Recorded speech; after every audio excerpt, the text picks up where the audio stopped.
Assalamualaikum dan salam Ramadan. Selamat datang ke rancangan khas Ramadan TVPS Hati SK Sacred Heart Melaka.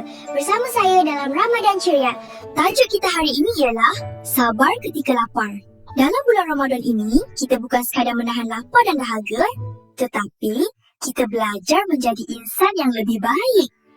Betul tak kawan-kawan? Sebagai seorang murid sekolah, kita bolehlah mulakan dengan perkara kecil dahulu.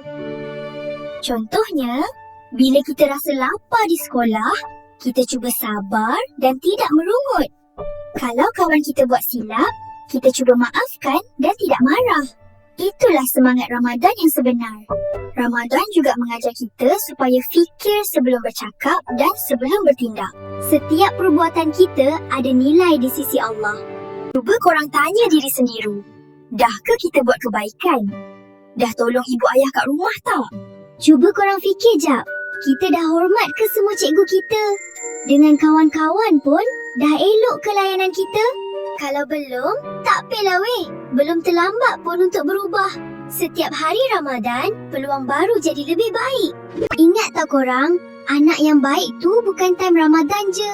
Tapi, kenalah jadi baik selalu, sepanjang masa. Moga kita semua jadi anak soleh-solehah dan buat keluarga dengan sekolah bangga. Serius lah?